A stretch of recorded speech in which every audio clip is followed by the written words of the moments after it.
Halo, assalamualaikum warahmatullahi wabarakatuh. Bagaimana kabarnya teman-teman semuanya? Semoga tetap sehat, semangat, dan ceria ya. Nah, alhamdulillah kita sudah bertemu lagi di tema yang baru, yaitu tema keempat dengan judul teknologi dalam kehidupan. Kita akan belajar banyak hal yang baru lagi.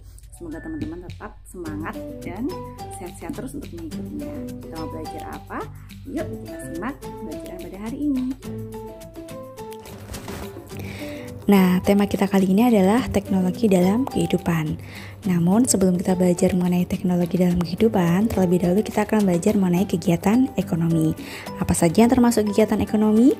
Namun sebelumnya, Bu Guru ingin bertanya, teman-teman, makanan pokok apakah yang setiap hari kita makan? Ya, betul. Jadi hampir setiap hari kita makan nasi. Tahukah teman-teman dari mana nasi putih itu berasal? Teman-teman tuh sudah tahu bahwa nasi putih itu berasal dari beras. Sedangkan beras tersebut berasal dari tanaman padi.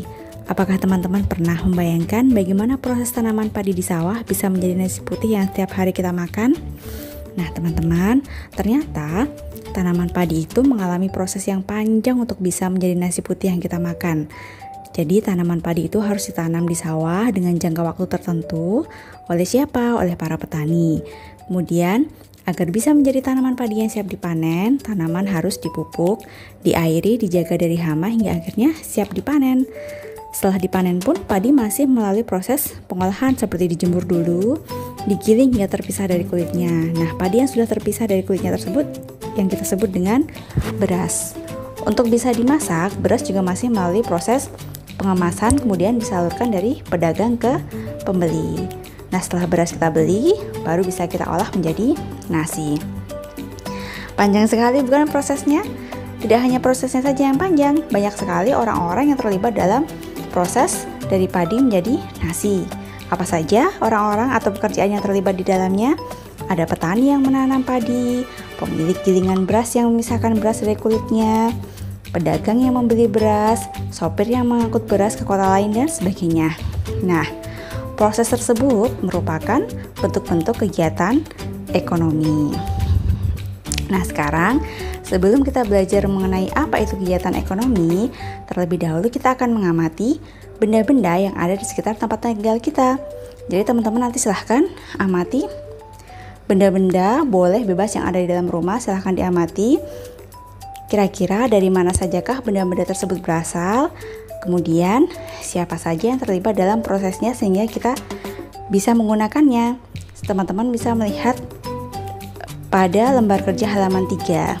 Jadi untuk contoh yang nomor 1, misalnya tadi, bendanya ada nasi. Kemudian, asal bahannya adalah padi yang ditanam di sawah. Kemudian jenis-jenis pekerjaan yang terlibat di dalamnya antara lain, tadi ada petani, kemudian pengusaha gilingan padi, pedagang, sopir truk pengangkut, atau karyawan pabrik beras. Nah, silakan teman-teman amati benda-benda di sekitar rumah teman-teman, kemudian tulis apa nama bendanya, asal bahannya atau tempat pembuatannya, dan jenis-jenis pekerjaan yang terlibat di dalamnya. Silakan tulis terlebih dahulu sebelum kita belajar mengenai kegiatan ekonomi. Nah, setelah teman-teman menuliskan lembar kerja halaman 3, teman-teman sudah tahu ada begitu banyak pekerjaan yang ada di sekitar teman-teman. Nah, pekerjaan itu berkait dengan kegiatan ekonomi. Dan apa yang dimaksud dengan kegiatan ekonomi? Kegiatan ekonomi adalah kegiatan yang dilakukan untuk memenuhi kebutuhan pokok manusia. Jadi kegiatan ekonomi itu bisa dibagi menjadi 3, yaitu produksi, distribusi, dan konsumsi. Yang kita bahas pertama kali adalah produksi. Nah, teman-teman, apakah yang dimaksud dengan produksi? Jadi produksi itu adalah kegiatan mengolah bahan mentah menjadi bahan setengah jadi ataupun bahan jadi. Jadi orang yang melakukan kegiatan produksi disebut dengan produsen. Dan apa yang dimaksud dengan bahan mentah? Jadi bahan mentah itu adalah bahan yang berasal dari alam dan harus diolah terlebih dahulu untuk memenuhi kebutuhan. Contohnya seperti kapas, beras, dan kayu gelandangan. Sedangkan untuk bahan setengah jadi adalah bahan yang sudah mengalami pengolahan namun perlu diolah lagi agar dapat digunakan. Contohnya benang ketika kita akan membuat kain, tepung, dan balok kayu. Sedangkan barang jadi adalah barang yang telah selesai diolah sehingga bisa langsung kita gunakan. Contohnya tadi nasi, kemudian pakaian, kursi atau lemari. Nah, apakah kegiatan produksi itu hanya berkisar pada produksi barang saja? Tentu saja tidak, ternyata masih ada kegiatan produksi yang menghasilkan jasa. Contohnya adalah kegiatan produksi yang menghasilkan jasa antara lain dokter yang mengobati pasiennya, tukang ojek yang mengantarkan penumpang, montir yang memperbaiki motor atau mobil, dan juga guru yang mengajar murid-muridnya. Itu termasuk kegiatan produksi yang menghasilkan jasa. Kegiatan ekonomi yang kedua itu adalah distribusi. Jadi kegiatan distribusi adalah kegiatan menyalurkan atau mengantarkan barang atau jasa dari tempat produksi kepada orang yang akan menggunakan barang atau jasa tersebut. Jadi orang yang melakukan kegiatan distribusi disebut dengan distributor. Contoh kegiatan distribusi misalnya koperasi membeli air mineral dari pabrik, kemudian menyalurkannya ke toko atau warung pengecer, atau toko grosir membeli beras dari pabrik beras, kemudian menjualnya di pasar. Jadi koperasi atau pengecer atau toko grosir dapat dikatakan sebagai distributor. Jadi distribusi itu merupakan kegiatan yang penting bagi perekonomian masyarakat karena berfungsi menyalurkan barang atau jasa dari produsen ke konsumen. Untuk distributor sendiri bisa dikelompokkan menjadi 3. Yang pertama adalah agen, yaitu pedagang yang menyalurkan barang langsung dari produsen. Contohnya agen beras. Jadi ini barang langsung dari produsen. Kemudian yang kedua adalah pedagang besar atau grosir, yaitu pedagang yang membeli barang dalam jumlah besar untuk kemudian dijual kembali kepada pedagang lain. Contohnya grosir sembako di pasar. Dan yang ketiga adalah pedagang eceran atau pengecer, yaitu pedagang yang menjual barang-barang langsung kepada konsumen.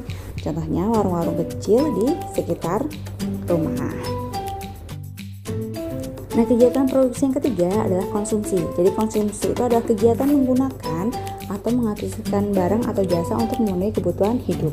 Jadi orang yang melakukan kegiatan konsumsi disebut dengan konsumen. Contoh konsumsi misalnya ketika kita makan nasi, ketika kita menggunakan barang-barang yang kita beli, itu kita sudah termasuk sebagai konsumen. Jadi untuk mendapatkan barang atau jasa yang dibutuhkan, konsumen itu harus mengeluarkan uang sebagai imbal balik untuk mendapatkan barang atau jasa.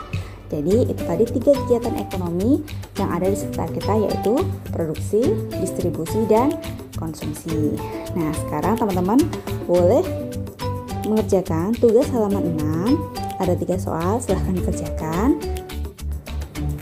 Nah, terima kasih banyak teman-teman. Itu tadi contoh-contoh kegiatan ekonomi di sekitar kita. Besok insya Allah kita akan belajar lebih lanjut lagi mengenai kegiatan ekonomi yang berkaitan dengan jenis-jenis usaha dan pengelolaan usaha dalam masyarakat. Untuk saat ini kita belajar dulu tentang kegiatan ekonomi, apa saja yang termasuk kegiatan ekonomi. Besok kita akan lanjutkan lagi ke pembahasan yang lebih banyak lagi. Terima kasih banyak teman-teman. Semoga penjelasan dari Bu Guru bisa dimengerti. Silahkan mengerjakan tugasnya. Terima kasih banyak. Dan wassalamualaikum warahmatullahi wabarakatuh.